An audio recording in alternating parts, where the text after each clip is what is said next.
안녕하세요. 사연에 빠지다의 DJ 민영입니다. 나이를 먹었다고 해서 어른이 되는 건 아니죠. 오늘은 참 못난 어른들에 관련된 이야기입니다. 오늘도 끝까지 들어주시고 의견도 많이 남겨주세요. 그럼 오늘의 사연에 빠지다 출발합니다.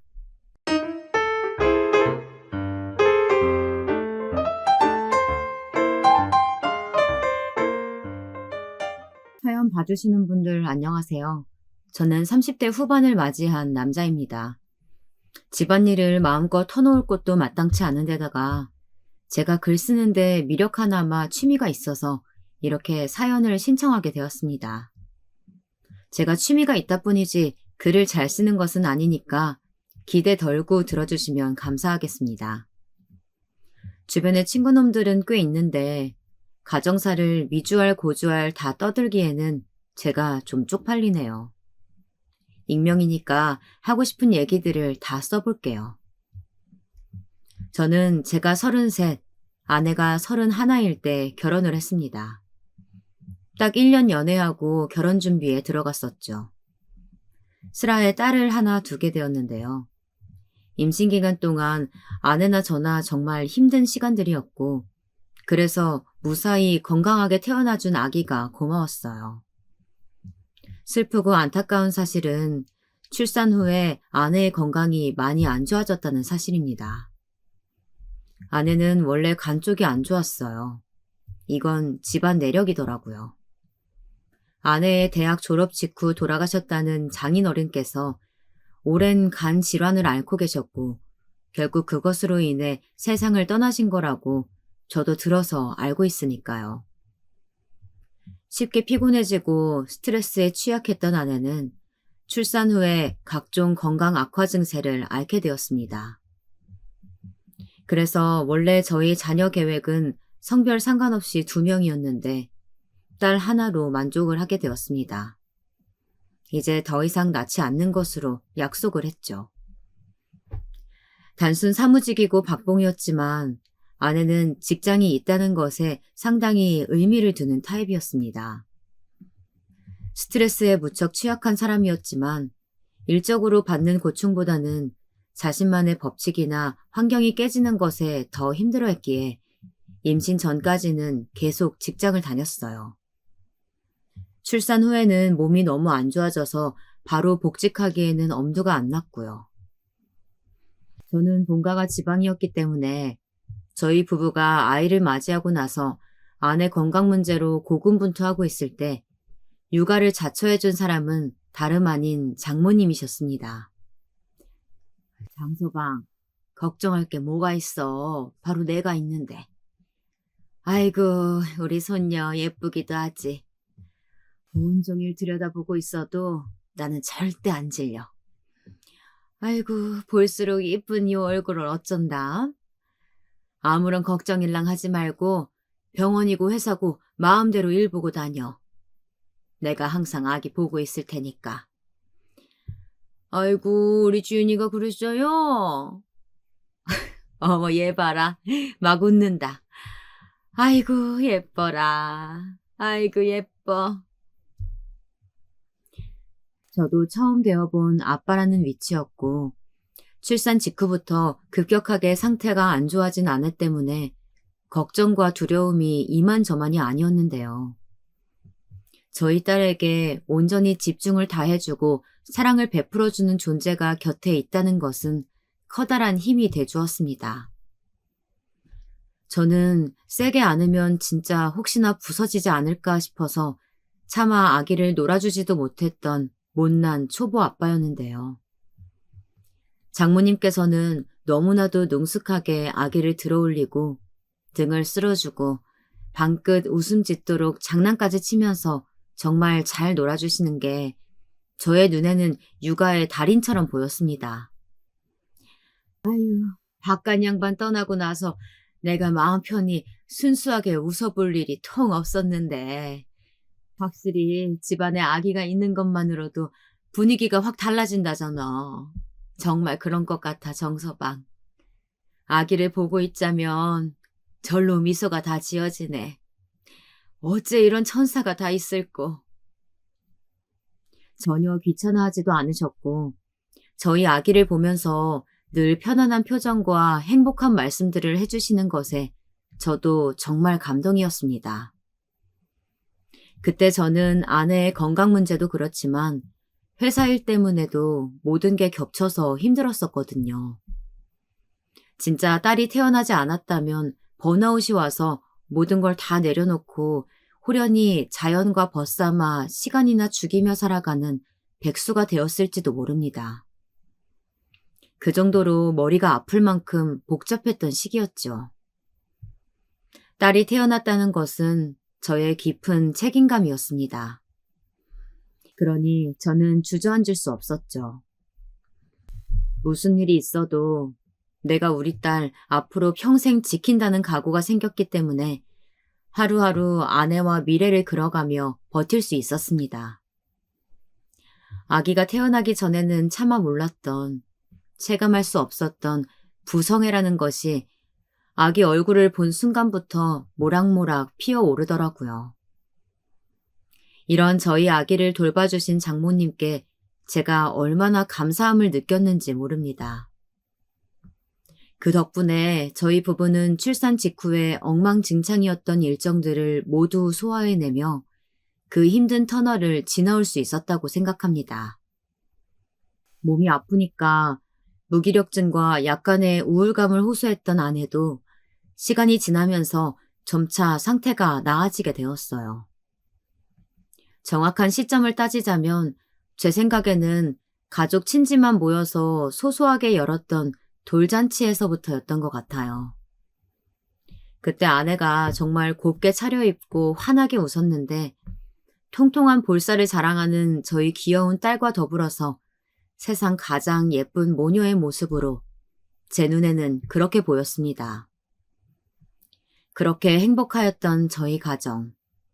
엄청난 앞일이 저희를 기다리고 있는 줄은 상상도 못했었네요. 옥신각신 아웅다웅 하면서도 아이 커가는 재미로 저희 잘 살았습니다. 그러다가 전 세계적인 초유의 사태, 코로나를 맞이하게 되었죠. 하필이면 저희 아내가 코로나에 감염되는 일이 생겼는데요. 추측컨대 사무실에서 걸린 것으로 보였어요. 다행스럽게도 저와 어린 딸은 끝내 음성이었고 역시 밀접 접촉자로 지정되었던 장모님 역시 이상 없었습니다. 아내만 걸려서 치료를 받았는데 정말 죽다 살아났어요. 원체 건강이 안 좋았던 영향이 있었나 봅니다. 기껏 다시 시작한 직장 생활이었는데 얼마 못 가서 그렇게 되고 말았어요. 아내가 다시금 직장 생활을 시작하게 된 것과 저의 퇴사가 결코 무관하지는 않았습니다. 샤워할 때 머리칼이 진짜 한 움큼씩 빠지는 걸 보고 미뤄왔던 퇴사 결심을 굳히게 되었어요. 아내는 돈을 못 벌어도 좋으니 직장 생활 하고 싶다는 바람을 비춰왔었기 때문에 타이밍 맞춰서 그렇게 되었습니다. 그나마 덕분에 아내가 코로나 때문에 집을 비우는 동안 제가 저희 딸을 돌볼 수 있었죠. 그리고 나서 얼마 안 있다가 제가 지방 친구로부터 연락을 받았습니다. 야, 니 뭐 잘렸다며? 잘리긴 누가 잘렸다 그래. 내가 내 발로 당당하게 걸어 나온 거다. 도저히 못 해먹겠어서 때려치웠다. 왜? 그게 그거 아이가. 어쨌든 니 지금 백수 아이가? 알면서 뻔히 묻고 그러냐? 근데 금방 다시 일 시작해야지. 안 되겠어. 어떻게 내가 놀고만 있겠냐? 그리고 우리 와이프도 지금 상태 안 좋아. 너도 들어서 알지? 저는 초등학교, 중학교, 고등학교를 모두 경북 구미에서 나왔어요. 제가 초등학교 5학년 때 전학을 가면서부터 구미에서 살았으니까 거의 8년 가까이 살았던 셈이네요. 학창시절을 내내 그곳에서 나면서 저는 제가 불알 친구라고 부르고 싶은 진짜 친구 녀석들을 꽤 만났습니다. 저 포함 5명이서 오형제 패밀리를 만들어 먹고선 잘 지내왔죠. 끈끈한 의리로 이어져 있는 관계라고 저는 생각을 하고 있어요. 이 중에서 한 녀석의 친구, 그러니까 저에게는 친구의 친구가 있었는데요. 서로 알고는 있었지만 별로 안 친한 사이입니다. 그런데 이 건너서 아는 친구가 간이 안 좋아요. 삼형제 집안의 막내인데 특이하게 형제 3명 다 그렇댔어요. 그래서 먼저 결혼한 형들은 일을 잘 안 한다나, 형수님들이 돈을 더 벌어 오신다나 그렇게 분명 들었던 게 있습니다. 어쩌다 이렇게 유전적으로 간이 안 좋은 사람들이 주변에 존재하게 되었는지 싶군요. 저희 집안은 참고로 유전 질환 없이 건강합니다. 일 때문에 구미에 잠시 정착을 하셨던 저희 부모님께서는 저 고등학교 졸업 후에 부산으로 내려가셨고요.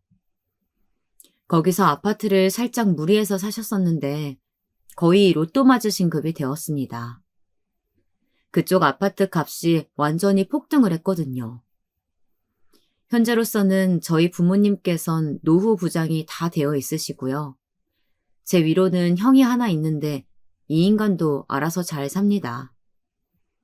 형수님도 능력 좋으시고요. 제가 느끼기로는 특이한 점이 저희 아버지, 어머니 2분 다 남자 형제들만 있으세요. 아버지는 사형제 집안, 어머니는 2남 1녀 집안입니다. 그리고 진짜로 전부 다 상남자들입니다. 짠 것처럼 다 그래요.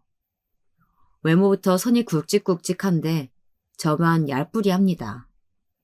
제가 어디서 나는 딸 같은 아들이야 이러면 아무도 안 믿던데 저는 정말 저희 집안에서 여성 호르몬이 가장 많은 사람일 거예요.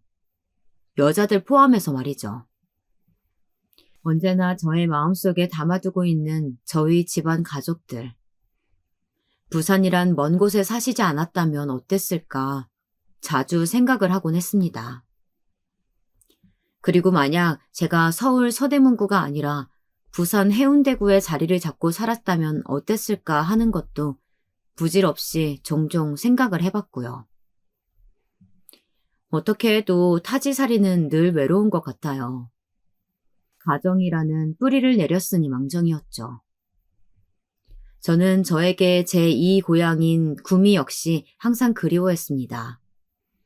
제가 사랑에 맞이하는 친구들이 있는 곳이기에 언제나 가고 싶은 곳이었습니다. 놀 것도 더럽게 없는 동네인데도 저희는 항상 재미있게 놀았었죠. 네 혹시 내려올 생각 없나? 지금 일 바쁜 거 그거 있잖아.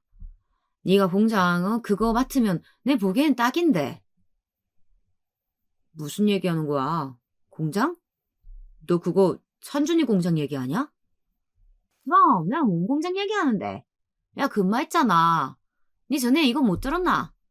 금마가 뭐 아싸리 공장 차린다 만다 하더니만 결국 사고 쳤잖아. 지금 뭐 김천에다가 마스크 공장 돌린다 안 하나? 알지. 왜 몰라. 야, 근데 그거 차린 지 벌써 꽤 됐잖아. 근데 지금 갑자기 왜? 뭔데? 지를 난리낸다. 분량 착살나게 잡아낸다 하던데.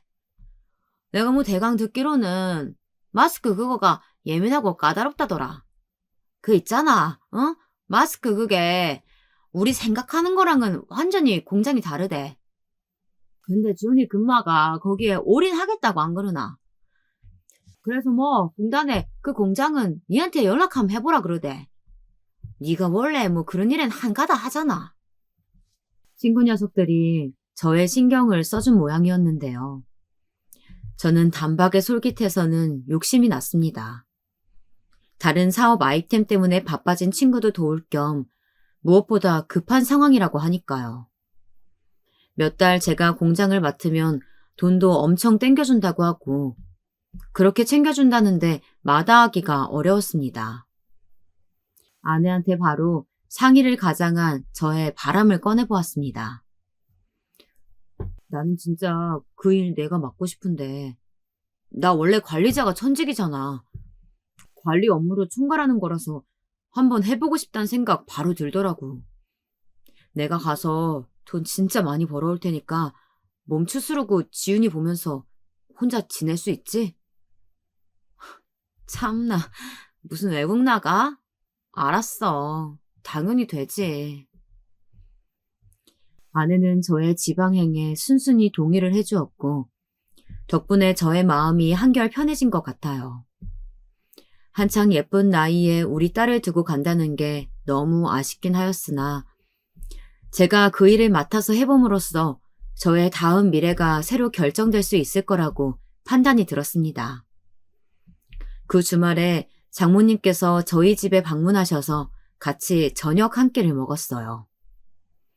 다른 음식들도 있었지만 족발을 시켜서 같이 먹었는데 딸이 족발을 손으로 집어서 먹는 것을 본 장모님께서 바로 식겁하시더라고요.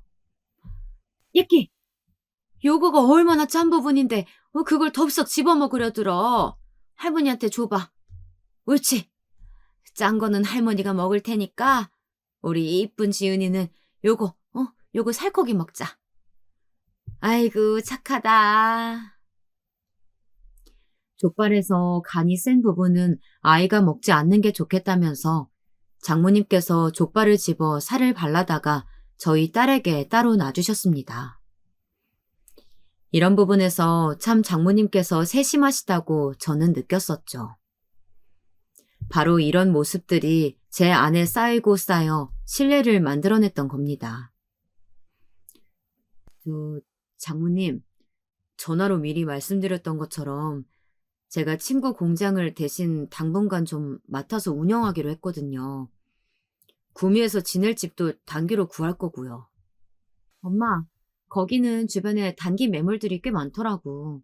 구하는 건 일도 아니겠어. 나는 오빠 내려갈 때 같이 가서 정리하는 것 좀 도와주고 그럴 거거든. 엄마가 그때 와서 우리 지훈이 좀 봐주라. 부탁할게.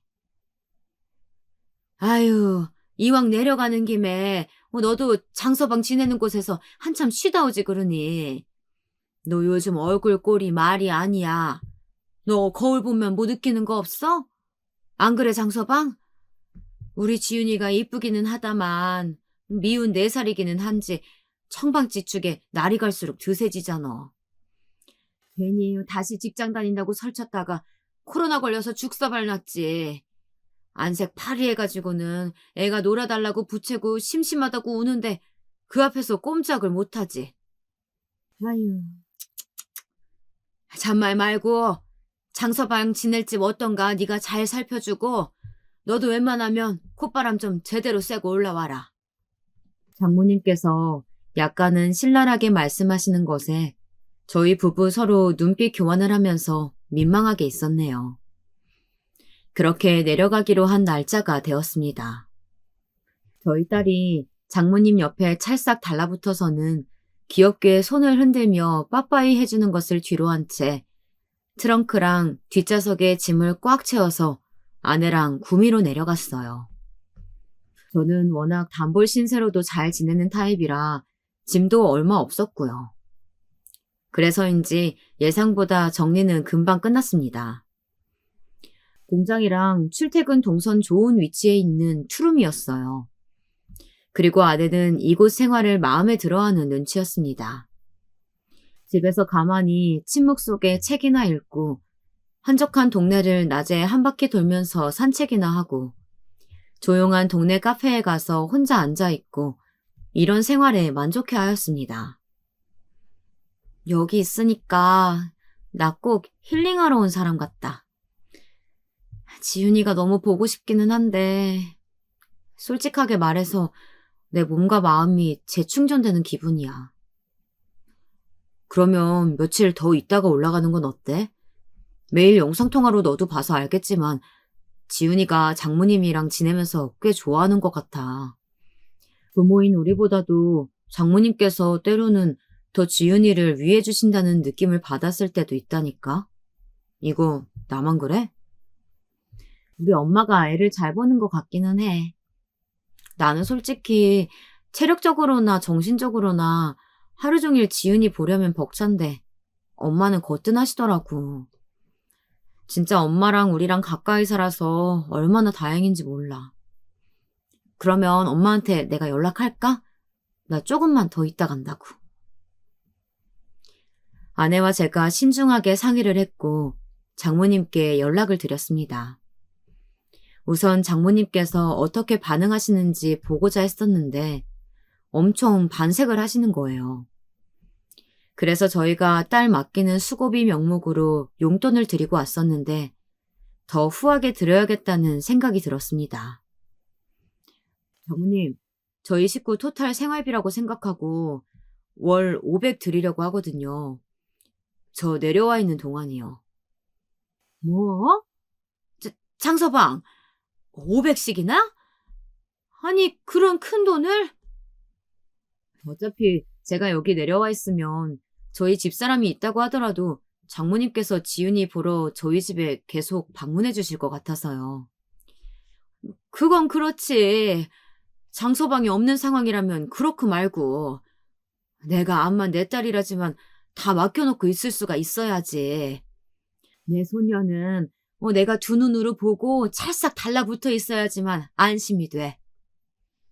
네, 그래서요. 장모님께는 정말 늘 감사드리는 마음이에요. 아시죠? 근데 혹시 금액적으로 너무 부담이 되신다고 하시면 아니야. 왜 부담이 돼? 아니야, 괜찮아. 내가 뭐 준다고 해서 그 돈을 낼름 다 써버릴 사람이야? 아닌 거 장서방이 더 잘 알지? 그거 돈 주면 내가 우리 지윤이 앞으로 직접 저금하고 싶어. 할머니가 손녀를 위해 모은 돈으로 만들면 좋을 것 같네. 장모님께서 그렇게 말씀하시니 제가 알았다고 대답할 수밖에 없었습니다. 돈 500 드리는 것 어떠냐는 건 아내가 먼저 꺼낸 이야기였는데요. 지금 저희에게 다른 것이 부족하지 돈이 부족한 상황은 아니었기에 저도 괜히 기분 상하게 싫이 가타부타 다른 말 안 꺼내고 한 큐에 알겠다고 동의를 하였습니다. 장모님께 가는 돈이 결국은 저희 집안 돈이라고 여겼고 몇 달 공장 맡으면서 버는 액수도 많았으니까요. 그렇게 하기로 하고 나서 한 2주였나 보름 정도가 지나고 나서부터였습니다. 저희는 별 특별한 일이 있지 않고서야 저랑 아내 둘 다 매일 영상통화로 딸을 보면서 대화를 나눴습니다. 같이 할 때도 있었지만 보통은 아내가 이른 오전 시간에 영상통화를 했고 저는 하루 일과를 마무리하는 밤중에 했어요. 그런데 언젠가부턴가 우리 지훈이가 글쎄 저녁 먹고 좀 놀다가 보면 금세 잠이 온다 그러네. 조는 닭마냥 꾸벅꾸벅해서 안 되겠지 뭐야. 밤늦게 통화는 이제 안 되겠어 정서방. 밤에 영상통화를 안 받으시고는 장모님께서 카톡으로 애가 이미 잔다고 답장을 주셔서 좀 희한하다는 생각을 했어요. 각 잡고 여쭤봤더니 저런 말씀을 주셨습니다. 딸이 일찍 자기 시작했다나요. 저는 웬만하면 지금까지처럼 밤에 잘 준비 다 마친 딸 모습을 보면서 영상통화를 하고 싶었는데 장모님과 지내면서 아이의 수면 패턴이 바뀌었구나 싶었고 그래서 수긍하였습니다. 대신 딸이 보고 싶으면 퇴근하고 나서 씻고 옷 갈아입자마자 영상통화를 걸었죠. 우리 공주님 이제 저녁 먹어? 저녁 먹고 치카치카하고 이제 잘 준비할 거야? 일찍 자고 일찍 일어나는 새나라 어린이네. 보기만 해도 웃음이 나는 저희 딸을 보며 저는 그렇게 말을 해주었습니다. 지금 생각하면 제가 그때 참 머저리 같았어요. 얼마 후 아내가 집에 돌아가기로 했어요. 공장에 여유 짬날 대로 타이밍 잡느라 예정보다 사흘 정도 늦어졌습니다. 올라가는 길에 당연히 제가 데려다 줬고 딸을 보고 싶었기 때문입니다. 우리 딸 이리 와. 아빠한테 와. 할머니랑 잘 있었어? 할머니 속 안 썩이고 착하게 있었어? 할머니하고 있는 거 재미있었어? 우리 딸 요즘 매일매일 일찍 잔다면서? 꼬박 2달 만에 보는 딸에게서 저는 눈을 떼지 못하였죠. 얼른 안아들고 둥가둥가를 해주는데 고 이상하게 실이 딸이 제가 무슨 질문을 할 때마다 자꾸 어딘가를 쳐다보는 거예요. 그 시선을 따라가 보면 장모님께서 계셨습니다. 어라? 얘가 왜 자꾸 이러지? 약간 의미심장한 기분이 들더군요. 장모님께 가고 싶은 표정이 아니라 뭔가 눈치를 살피는 것 같은 딱 그런 표정이었어요. 아이들은 속이 빤히 들여다 보이기에 솔직한 존재라는 표현도 있잖아요. 그 순간 그 표현이 왜 저의 머릿속에 떠올랐는지 모를 일입니다. 부엌 베란다에 나가보니까 분리수거한 통들이 안 비워져 있길래 모으면 부피가 크다 보니까 제가 그걸 가져다 버리고 오겠다고 하고는 전부 합쳐서 들고 나갔습니다.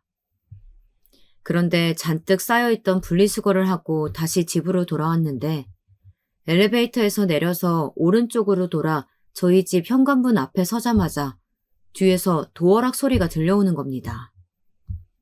앞집 사람이 나오길래 그런가 보다 하고선 저는 저희 집 비밀번호를 치려고 했어요.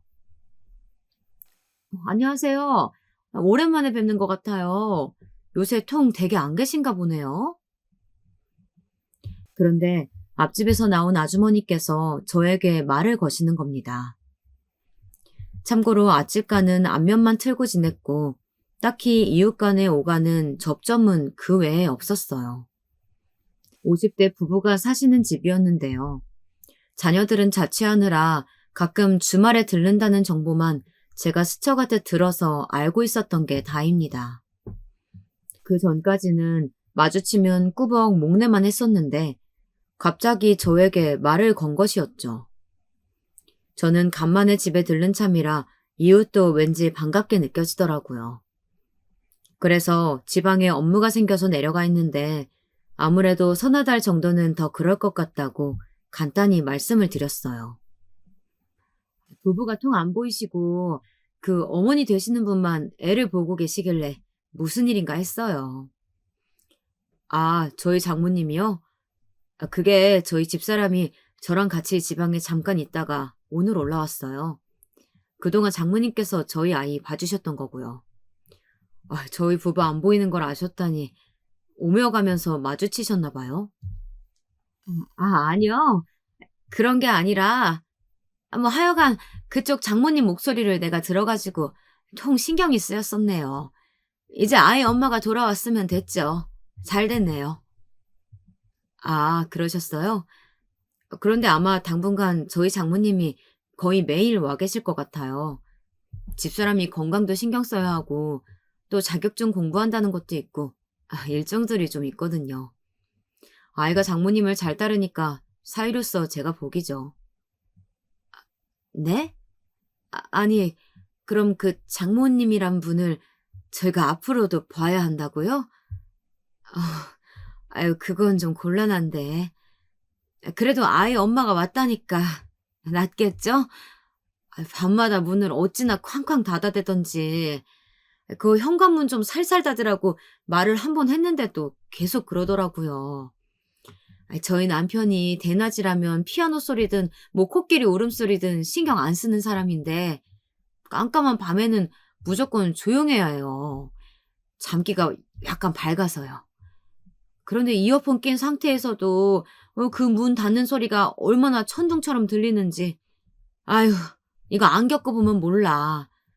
밤마다 또 그럴까봐 우리는 지레 겁먹은 채 마음 졸이고 지냈어요. 앞집 아주머니께서 빨간 뿔테 안경을 여러 번 고쳐 쓰시며 그러셨습니다. 심각한 표정으로 진지하게 말씀을 하시는 것으로 보아 거짓말 같지는 않았어요. 아니, 사실은 그럴 확률은 없다고 봐야겠죠.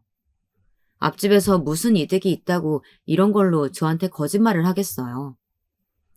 확실히 밤에 그러냐고 제가 거듭 여쭤봤지만 아주머니께서는 그렇다고 대답을 해주셨습니다. 내가 밤 10시만 됐어도 이런 얘기 안 해요. 특이한 사람이라고 속으로만 생각하고 말았지. 그런데 꼭 자정쯤만 되면 그런다니까요. 우리는 다 잘나고 누워있는데 쾅쾅대면은 스트레스 받죠. 이게 도대체 무슨 일인지. 저는 일단 죄송하다고 대신 사과를 드렸습니다. 그리고 집에 들어가 장모님께 아주 조심스레 여쭤봤죠. 밤늦게 현관문 세게 닫는 소리 때문에 앞집에서 항의를 해왔는데 어떻게 된 일이냐고 말이에요. 그랬더니 장모님께서 얼굴에 띄우고 계셨던 웃음기를 싹 지우시는 겁니다. 잘못 들었겠지. 우리 윗집이나 아랫집이 그런 걸 소리가 울려서 아마 잘못 들은 걸 거야. 그리고 내가 잠이 안 와서 밤바람 좀 쐬려고 한 번씩 밖에 나갔을 수도 있는데 하도 예민들 하시니까 그냥 문 닫는 소리도 크게 들린다고 괜히 받아들이는 거지. 귀는 더럽게들 박네. 내가 알았으니까 정사방도 신경 쓰지 말어. 저는 진위 여부라기보다는 걱정스러운 마음이 앞서서 여쭤본 것이었는데 장모님께서 엄청 정색을 하시고서는 딱 일축하시는 겁니다. 거기다 대고 제가 재차 여쭤보기가 못해서 알겠다고 말씀드리고는 말았어요. 오랜만에 딸 얼굴 실컷 들여다보고 재롱 떠는 것도 흐뭇하게 봤더니 시간이 금방 흘렀습니다. 아쉬운 하룻밤이 지나가 버리고 저는 다시 지방행 길에 올라야만 했죠. 딸이 TV 앞에서 소꿉놀이를 하다가 잠시 단잠에 빠져 있었는데 깨우지 않고 그냥 나왔어요. 장모님께 항상 감사드린다는 인사도 빼놓지 않은 채로요. 저 배웅 나온 아내와 함께 짐가방 들고 내려갔습니다. 그렇게 엘리베이터를 타고 1층에 도착했는데 웬 아저씨 한 분과 딱 맞닥뜨렸어요. 서로 얼굴을 보고선 이렇게 됐죠. 바로 앞집 아저씨였습니다. 어제는 아주머니 쪽과 이야기를 했던 터라 타이밍이 알궂다고 생각을 하면서도 제가 먼저 인사를 드렸습니다. 안녕하세요. 제가 어제 저희 장모님께 말씀을 전달해 드렸습니다. 다른 세대 현관문 닫는 소리를 앞집으로 착각하신 게 아니냐고 하실 만큼 문을 세게 닫으신 적이 없는 모양이에요. 만약 그랬다고 해도 고의가 아니신 모양이니까 너그러이 이해해 주시면 정말 감사하겠습니다. 이보세요. 술 처먹고 그랬기 때문에 지금 고의가 아니었다. 그런 말씀 하시는 겁니까? 네? 술이라니. 저는 지금 그간 저희 집에서 어린 딸아이 돌봐주신 저희 장모님 말씀을 드리고 있는 건데요. 갑자기 술 얘기는 어떻게 된 건지요? 그쪽 장모님이란 사람이 밤마다 술 처먹고 늦게 들어와서는 고성방가로 시끄럽게 굴었습니다. 나는요, 남이 노래 부르는 거 전혀 듣고 싶지 않은 사람입니다만 술에 취해서 아주 문짝 떨어지게끔 쾅 다 찌르란나. 아휴, 여간 신경 쓰였던 게 아닙니다. 아니, 대체 그게 무슨 말씀이세요? 저희 딸이 어린데 장모님께서 아이를 집에 혼자 두고 밤마다 밖에서 술 드시고 들어왔다는 그런 말씀이라도 하시는 건가요? 참 몰랐습니까? 못 믿겠다는 표정들 보니까 황당하군요. 우리 집 현관문 옆에 카메라 달린 거 보셨죠? 보안 때문에 우리 자식들이 달아준 건데 거기에 다 찍혔을 테니 발뺌하실 순 없을 겁니다. 사위고 딸이고 참 아둔들 하시구만. 이참에 알게 됐으면 조치나 잘 취해주세요. 앞으로는 신경 안 쓰고 잠 편하게 자고 싶으니까. 제가 얼굴이 다 뜨거워지는 것을 느꼈습니다. 분노와 수치 같은 것들이 뒤엉켜서 제 속이 뒤집어졌습니다. 우선은 제 차로 가서 마음을 가라앉히고 아내와 이 건에 대해서 얘기를 나눴습니다. 어쩐지 얼마 전부터 밤에 애랑 영상통화 못한다고 하실 때부터 이상했다고. 저는 이런저런 얘기라도 먼저 꺼냈는데 아내는 혼란스러운 얼굴로 거의 대꾸만 했어요. 하긴 아내는 자기 모친인데 얼마나 더 당황스러울까 싶었습니다. 지금 월 500씩이나 그 거금을 들이고 있는 상황에서 이런 전말까지 알게 되었으니. 우선 오빠는 내려가. 내가 엄마한테 얘기 잘 해볼게. 아마도 아빠 계실 적에는 술은 입 근처에도 못 대셨던 엄마였으니까 뒤늦게 고삐라도 풀리신 게 아닐까 싶어. 아내는 그렇게 말하고는 차에서 내려서 집으로 올라갔습니다. 심각한 표정으로 한숨을 쉬면서 말하기에 미처 내용을 읽지 못했는데 차 출발하면서 가만히 생각해보니까 그거 장모님 편들어준 거 아닌가? 이런 짐작이 드는 겁니다. 입에 불을 뿜으면서 화를 내도 모자랄 상황인데 엄마로서 분노하기보단 딸로서 자기 엄마를 더 배려하기 급급한 것처럼 느껴졌습니다. 그러자 약간의 배신감이 들었고 저는 아파트를 빠져나가려다 말고 경비실에 차를 세웠습니다. 경비소장님께 제 소개부터 드리고 앞집 연결을 요청했죠. 앞집 아저씨와 바로 통화를 할 수 있었습니다. 아까 배웠던 앞집 애기 아빠입니다. 저 정말로 죄송하지만 혹시 제가 사장님의 핸드폰 번호를 받을 수 있을까요? 제 번호도 알려드리고 싶습니다. 앞으로 저희 장모님께서 다시 늦은 시각에 만취하신 채로 소음을 발생시킨다거나 하면 제가 도움을 드리고 싶어서요. 저의 정중한 부탁을 앞집 아저씨께서는 바로 들어주셨습니다. 그뿐인가요? 아주 반색하시면서 번호를 불러주시더니 현관에 단 카메라로 언제든 협조해 줄 테니까 말만 하라고 하시는 겁니다. 그 어린 아이들을 두고 젊은 부부가 믿고 맡겨놨으면 책임을 지고 소녀 아이를 보살펴야지. 어딜 경우 없이 밤에 아이 혼자 두고 쏘다닙니까? 그것부터 거슬렸어요. 각자 알아서 사는 요즘 세상에 내가 오지랖 펼치는 이웃으로 보일까봐 가만히 있었던 건데 속으로는 영 못마땅하다 여기고 있던 참이요. 제가 하고 싶은 말을 어째서 앞집 아저씨께서 속 시원히 짚어주시는 건지. 여튼간에 정말 감사하다고 인사드렸죠. 그리고 운전 잘하고 무사히 내려왔는데 그날 아내랑 전화로 싸웠습니다. 역시나 아내가 장모님 편을 들더군요. 장모님 앞으로 안 그러시겠다고 약속은 받아놨어?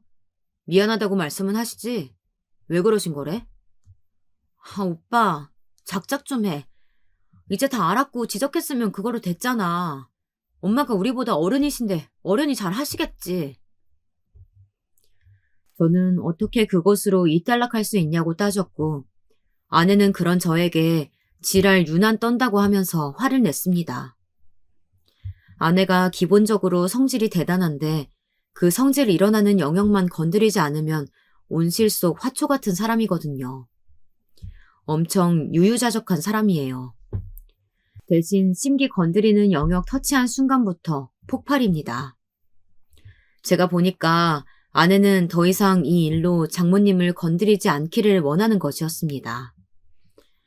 저만 내려와 있는데 구체적으로 파고들기도 애매하고 그래서 억울하지만 제가 한 수 접어주었습니다. 집안의 평화를 위해서요. 어찌됐든 아내가 이제 딸이랑 집에 있으니 다시 그런 문제가 불거질 것 같지도 않았거든요. 그리고 3주 뒤 토요일 아침에 아내가 반찬을 싸들고 내려왔어요. KTX를 타고 내려왔는데 그건 기차역이 좀 멀었습니다. 그래서 아내 태우고 제 자취집으로 가는 길이 꽤 되어서 어색한 공기만 감돌았어요. 카톡상으로는 괜찮았는데 직접 마주하니까 장모님 일로 언쟁을 벌였던 여파가 남아있더라고요. 그래도 부부싸움은 칼로 물베기라는 말을 실천하면서 다시 잘 지냈습니다. 그러려고 애를 썼죠. 아이 사진을 보면서 얘기하다 보니까 자동적으로 웃음도 나왔어요. 그런데 밤에 아내랑 대화를 하던 도중 장모님 얘기가 나왔고 또다시 서로 감정이 치고 올라와 버렸습니다. 저는 아무리 그래도 코로나가 심각한 와중에 아이를 집에 두고 밖에서 지인분들과 술자리를 갖고 들어온 장모님이 이해가 안 갔거든요. 조심스레 그 얘기를 다시 꺼냈더니 아내가 너무너무 싫어하면서 저한테 화를 냈습니다. 제발 그만 좀 하라네요. 아니, 제가 몇 번이나 얘기했다고 뭘 그만하라는 건지. 지윤이가 기차에서 얌전하게 굴애었으면 내가 오늘도 데려왔어. 근데 얘가 안 되니까 특이하게 차에 오래 있으면 자지러지고 그냥 다 통제가 안 되는 애니까 그런 거야. 오빠는 진짜 우리 집에서 아이 봐주는 우리 엄마한테 감사해야 하는 거라고. 그 정도 일로 왜 이렇게 불만을 가져? 애가 이런 애가 있고 저런 애가 있는 건지 왜 우리 애 특이한 애라고 그딴 식으로 말을 해. 그리고 내가 장모님이 아무래도 술자리 좋아하시는 것 같으니까 이러는 거야. 지금도 혹시 주말이라고 못 참고 밖에 나가신 거 아니야? 애만 혼자 두고? 저의 말에 아내가 입을 다물고 표정을 살벌하게 굳혔습니다. 이건 진짜 엄청나게 화가 났다는 신호였죠. 저도 화가 나서 바로 장모님께 전화를 걸었습니다. 충동적으로 건 것이었는데 이상하게 전화를 안 받으시는 거예요. 계속 안 받으시길래 저는 불안하다 그랬고 아내는 장모님께서 폰을 진동으로 해놓고 일찍 주무실 수 있는 것 아니냐고 했습니다. 냉전 상태에 접어든 저희는 각자 따로 잤고요. 아침 받자마자 준비는 간단히 해서 제 차를 타고 집에 올라갔습니다. 저는 장모님께 그 일을 제대로 따져 묻지 못한 앙금이 남아있었으므로 이대로는 어차피 안 된다는 생각이었죠. 아내도 삼자대면해서 회포를 풀자고 그랬고요. 그렇게 도착한 집. 저희는 들어서자마자 경악을 해야 했습니다. 마스크를 내리자마자 맡아지는 희미한 술 냄새. 거실 소파에 대자로 뻗어서 입을 크게 벌린 채 컥컥 소리를 내면서 외출복 차림으로 주무시고 계신 장모님이 보였습니다. 딸이 내복 차림으로 방에서 나오더니 저희를 보자마자 단박에 눈물을 글썽거리면서 울려고 했습니다. 우리 지훈이 잘 잤어? 어젯밤에 할머니랑 같이 있었어? 제가 안아들고서 물어봤더니 딸이 눈물 맺힌 얼굴로 도리도리를 했습니다. 그걸 보고 제 억장이 무너졌죠. 장모님께선 화들짝 놀란 채 기상하셨고 이제 개싸움 시작이었습니다. 장서방, 그게 내가 술 친구들이 생겼는데 거의 반강제식으로 나보고 자꾸 나오라니까 그러지. 나는 원래 거절을 했어. 진짜야. 내 친구가 여기 근처에 살잖아. 그 친구 집에서 모이는 게 습관이 되다 보니까 다들 맞들렸는지 하여간 계속 그렇게 됐네. 제정신이시면 그럴 수 없죠. 손녀 생각은 안 나셨어요? 저희 지윤이 사랑하긴 하세요? 지금까지 가식적으로 일부러 손녀 사랑이 제일인 할머니 연기하신 건 아니시죠? 장모님께서 구구절절 늘어놓으신 말씀. 그게 어디 먹힐 핑계인가요? 저는 말도 안 된다고 이 무슨 어린 손녀 두고 책임감 없는 행동이시냐며 참아왔던 분노를 터뜨렸습니다. 돈 500 받으면 원수의 손녀라도 잘 돌보겠다고 제가 그렇게 말을 했더니 아내가 화를 내면서 저를 밀치는 겁니다. 오빠, 말 조심해. 오빠가 유난 떠는 것도 있다고 내가 분명히 그랬지? 예전에도 그랬어. 지은이 분리수면 할 때도 갖가지 이유 대면서 반대하고 맨날 나보고 예민하다 그러는데 나는 늘 오빠가 더 예민하다고 생각했어. 정말 지긋지긋해. 저는 아내의 말에서 아내가 지금 장모님께서 아이를 봐준다. 이 틀이 깨지는 걸 못 견뎌 한다는 것을 알 수 있었습니다. 이 상황 자체가 싫은 거였죠. 아내는 이런 쪽으로 고집이 있었고 제가 그걸 잘 알았습니다. 저도 정말 지긋지긋해지더라고요. 우리 사이에 신뢰가 있다고 생각하니? 이러면 우리 앞으로 어떻게 살자는 거야? 오빠는 말을 또 왜 그렇게 해? 나 한 번 아니면 진짜 아닌 사람이야. 정 털리기 전에 입 조심하고 생각 신중히 하고 말해. 그래, 정서방. 살다 보면 뭐 이런 일 저런 일 다 있는 거고 가족들끼리 유도리 있게 좀 넘겨주고 그래야지 아득바득 뭘 따지고 드나. 자기 기분 나쁘다고 뒤 생각 안 하고 덤벼드는 아내와 이 사태의 빌미의 제공자이신 장모님께서 적반하장으로 나오는 것을 보며 저는 부하가 치밀어 올랐습니다. 대화를 하면 할수록 전입가경이었습니다. 아무래도 이대로면 정말 안 될 것 같아. 일단은 머리 좀 식히고 다시 생각해보자고 제가 나름 차분하게 마무리를 지었습니다. 그리고 내려와서 어떻게든 업무에 열중하려고 할 때 아내로부터 청천벽력과도 같은 연락을 받았습니다. 엄마한테 오빠가 사과할 생각 없으면 나 오빠랑 못 살 것 같아. 한 가정 안에서 부부로 안 되겠다고. 야, 너 장난하냐? 내가 왜 사과를 해? 너 어디 머리가 잘못된 거 아니야? 저희는 감정적으로 싸워댔고 끝에 끝까지 치닫게 되었습니다. 그런 일로 이렇게까지 된 걸 보면 저희는 부부의 운명이 아니었나 보더라고 제가 그렇게 얘기를 했습니다. 그러자 아내가 이혼하자고 하더군요. 어이가 없는 웃음이 제 입에서 터져 나오는데 저도 아내에 대한 실망감과 배신감이 점점 짙어지고 있었기 때문에 부부관계 유지에 대한 미련은 의외로 들지 않았습니다. 저희 집에 제가 연락을 드려 상황 설명 후에 의견을 구하게 됐고 결국은 이혼하기로 하였습니다. 부부 중에 아무도 굽힐 사람이 없다면 갈라서는 게 맞다고 아버지께서 단호하게 말씀을 해주셨어요. 재산 분할은 걱정이 되지 않았는데 관건은 딸이었죠. 저는 딸을 당연히 제가 데려올 생각으로 이혼에 동의했던 것이었지만 상황이 그렇지가 않았습니다. 애 낳고 우울증 앓았던 사람이 무슨 애를 맡겠다는 거야. 너 애한테도 못할 짓이야 그거. 지은이에 대해서 오빠가 뭘 안다고 그래? 늘 애 봐왔던 건 우리 엄마였고 그 다음으로는 나였어. 육아라곤 전혀 모르는 오빠보다는 내가 나. 그리고 엄마인 내가 양육권에 훨씬 유리한 거 알지? 정말 마음 아픈 소식이었어요. 제가 딸을 데려올 수 없다니. 딸이기 때문에 아빠보다는 엄마랑 사는 게 나을 수도 있다면서 제 친구들은 저에게 말을 해주었습니다. 제 부모님도 이왕 이혼하는 거 차라리 아이까지 넘겨주고 결혼 생활을 청산하라고 하셨습니다.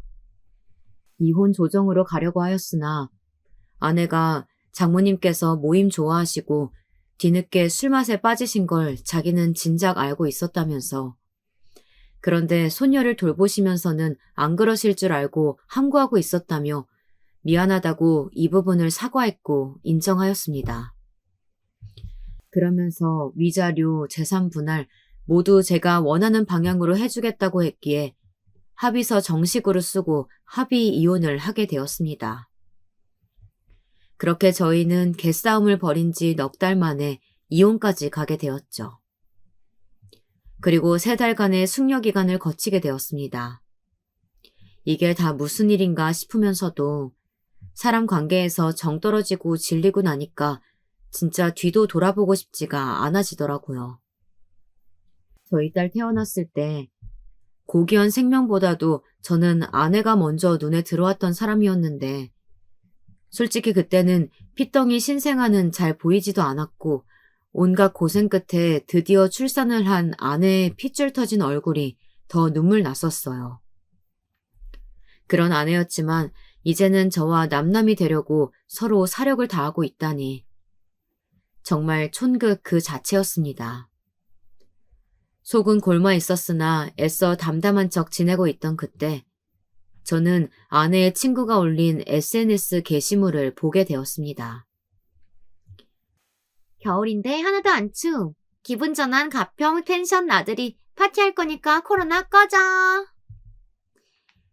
펜션에 친구들이 놀러간 모양이었는데 사진 속에 저와 이혼 진행 중인 아내가 있는 겁니다.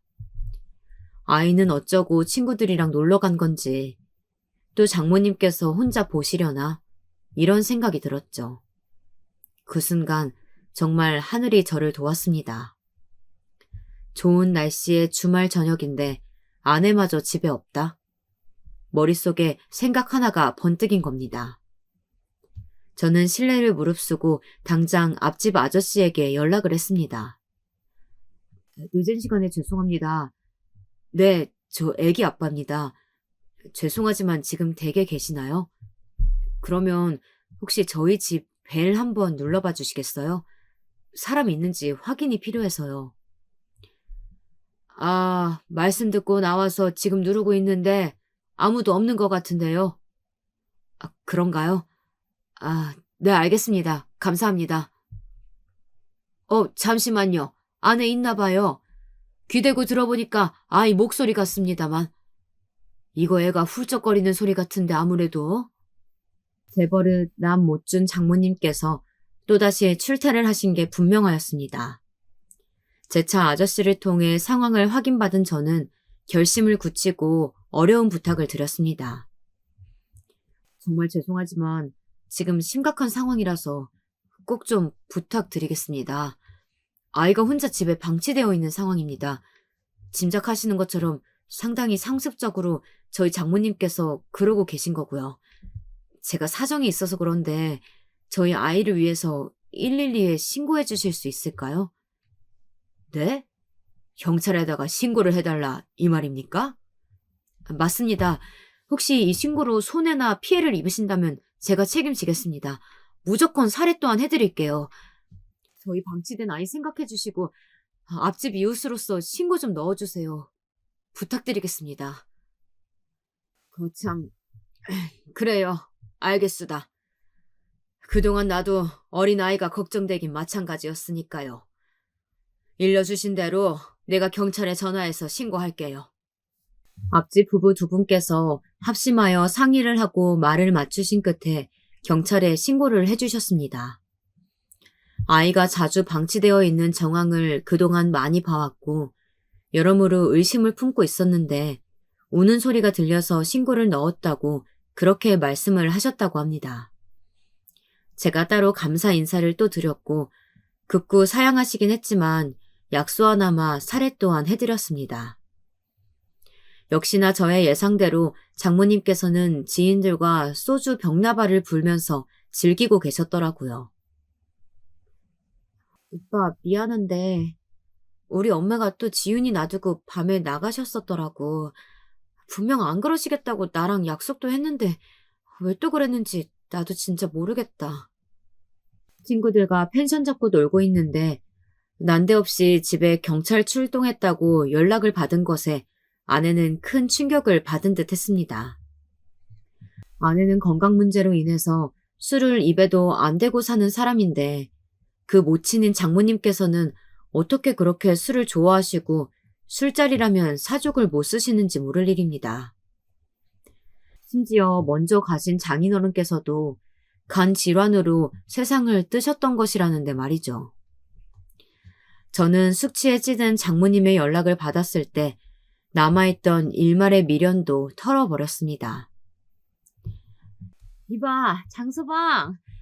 애 두고 나왔다고 경찰이 왔다고 그러는데 앞집에 그 예민하고 빌어먹을 부부가 신고한 모양이야.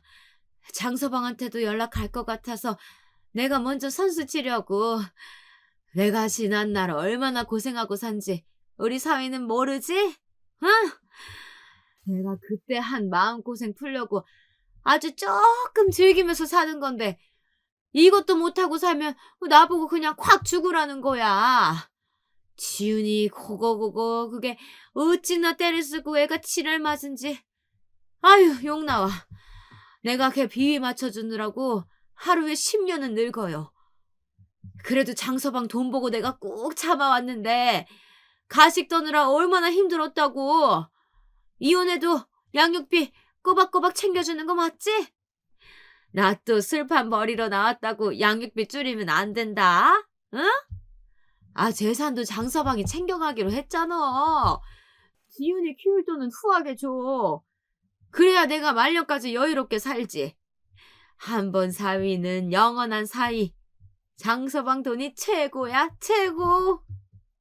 신명나게 웃으시는데 듣고 있던 저는 차갑게 마음이 식어갔습니다. 장모님께서 말씀하시는 거 전부 핸드폰으로 통화 녹음 마쳤고요. 한순간이나마 딸을 포기하려고 했던 저 자신에게 원망이 들었습니다. 절대 장모님께 딸을 맡기지 않겠노라 굳게 다짐하고 있던 저에게 아내가 다시 어물쩍 말을 흐리면서 끝끝내 자기 엄마를 변호하고 옹호하는 듯한 말을 함으로써 아예 못을 박은 셈이 되었죠. 이 모녀는 자기들끼리 서로가 안 됐다며 위로하고 아껴주면서 지내는 게 맞아 보였습니다. 그 사이에서 저와 딸은 빠져주는 게 맞는 것이었고요. 아내는 급격한 스트레스로 인해 컨디션이 너무 안 좋아져서 알아 누웠다고 했습니다. 자기 몸 아프면 원래 세상 돌아가는 것도 안 보이는 법이죠. 아내는 도저히 딸을 자기 혼자 건사할 수 없는데 아이를 돌봐야 하는 사람인 장모님께서는 시한폭탄 트러블 메이커셨으니 경찰이 아동 문제 들먹이며 집에 출동하고 연락을 해왔다는 사실에 치를 떨면서 자기의 일상에 큰 균열이 생긴 것을 용납하지 못했던 아내가 결국은 제가 원하는 결정을 내리고 말았습니다. 엄마 아빠만 믿고 이 세상에 태어난 우리 지훈이가 불쌍하지도 않아? 갈라서는 건 갈라서는 건데 우리 잘 생각해서 결정하자. 오빠는 뭘 또 그렇게 감정적으로 굴어? 뱃속에서 생겨났으니까 태어난 거지. 무슨 우리를 믿고 세상에 태어나. 말도 안 되는 소리 좀 하지 마. 야, 네가 그래서 우리 딸 키우는 거 내가 반대하는 거야. 내가 지윤이 갓난아기일 때 솔직히 신경 많이 못 써줬어. 그런데 그거 왜 그랬겠냐? 너 때문이었잖아. 네가 아픈 바람에 내가 너한테 온 신경 다 쓰느라 그랬어. 그리고 내가 지윤이 키우는데 참여 안 했다고? 너 병원이며 직장이며 학원이며 왔다 갔다 한 거는 생각 안 해? 그러는 동안 나 묵묵하게 돈 벌었어. 탈모약 처방 받도록 스트레스 오지게 받아가면서 진짜 개같이 돈 벌어왔어. 나 좋으라고 그랬겠냐? 너랑 지훈이 먹여 살리려고 그런 거 아니야. 그래서 장모님께도 돈 다 가져다 바쳐드렸지. 우리 지훈이 예뻐해달라고, 잘 부탁드린다고. 그런데 결과가 이게 뭐야? 아내가 한참을 무슨 말을 하려다 말고를 반복하면서 한숨을 내쉬었습니다. 뭔가 뜻대로 굴러가지 않을 때 머리에 과부하가 걸리면 그러는 습관이 아내에게는 있었어요. 그래서 제가 쐐기를 박을 타이밍임을 알아차릴 수 있었죠. 나 부족한 아빠 맞고 가정 지켜내지 못한 실패한 남편 맞아. 그래도 내가 책임감은 있다고 생각해. 지윤이에게 감정적으로 교류하면서 보살펴줄 자신도 있어. 너는 네 한 몸 챙기기에도 벅찬 사람이야. 장모님도 그렇고. 그러니까 아이는 내가 키우는 걸로 하자. 네가 맡겠다는 건 네 욕심이야. 현실이 아니라. 아내는 울먹거리는 소리를 내면서 알겠다고 하였습니다. 그리고 결정적으로 장모님께서 주둥이 간수를 못하시고는 딸에게 엄마 아빠 이제 헤어진다? 이렇게 말을 하셨다고 합니다. 대체 무슨 정신머리로 그러신 건지 점점 더 장모님이라는 사람 자체에게 혐오가 들었습니다. 근데 딸이 저와 살고 싶다고 그랬어요. 그것이 정말 저에게 큰 위로와 힘이 되어 주었습니다. 추후 법적 분쟁이 발생할 여지가 있는 것 아니냐면서 친구 녀석 하나가 저한테 법원에다가 변경 신청 넣으라고 조언을 주었습니다. 저는 딸마저 제가 키우는 것으로 하면서 제 명의로 장만했던 저희 집도 아내 쪽에 주지 않는 것으로 하였습니다. 아내에게는 장모님의 술기운 가득한 통화 내용을 음성 파일로 보내주었고요.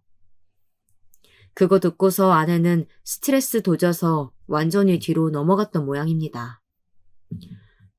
장서방, 사람이 어찌 그러나? 평생 부대 끼면서 살기로 해놓고 서로 안 맞아서 이혼한다고는 하지만 애까지 낳은 사이인데 너무 얄궂게 구는 거 아니야? 우리 딸 온전한 직장 생활 힘든 거 자네도 다 알면서 왜 그래? 직장 다닐 때도 월급이 180밖에 안 됐었어. 지윤이까지 데려가 놓고 그럼 우리한테 남는 건 아무것도 없잖아. 그러면 장모님께서 돈 버시면 되겠네요. 집, 차, 결혼 후 모은 재산까지 전부 제 몫입니다. 아내가 기여한 거 없어요. 뭐가 있는데요? 그리고 이렇게 된 거 따지고 보면 전부 장모님께 주된 원인이 있는 거 아시죠? 장서방, 그래, 내가 잘못했네. 내가 잘못했어. 그러니까 우리 자리 잡을 때까지만 혹시 지원해주면 안 될까? 불우이웃도 아니고 왜 자꾸 지원을 바라세요? 앞으로는 지랄 맞아서 돌보기 힘들다 하셨던 저의 딸 대신 정신세 약한 장모님 딸 보시면서 잘 사세요. 밤마다 술 한 잔씩도 계속 하시고요. 말리는 사람 없으니까요. 장모님께서 거품을 물고 정신줄 완전히 놓으신 채 뭐라 계속 떠드셨는데 제가 끝까지 안 듣고 전화 끊어버렸습니다. 일탈 즐기시던 장모님, 정신 오락가락 하는데 편히 굴었던 아내. 이제는 알아서 냉정한 사회를 살아가야죠. 나중에 알고 보니까 저 믿고 대출도 받으셨던 장모님. 이혼해서 돈 다 가져가면 자기는 빚 어떻게 갚냐고 울면서 또 그러시는데 뭐 어쩌란 말인가요. 그 모녀에게 한 푼도 지원 안 해줄 겁니다. 딸이 세상에 태어나 맞이한 첫 울타리를 제가 지켜내지 못한 것이 되어 죄책감이 느껴집니다. 이번 해에는 딸과 함께 새로운 추억들을 쌓아갈 거예요. 저와 제 딸 많이 응원해 주세요.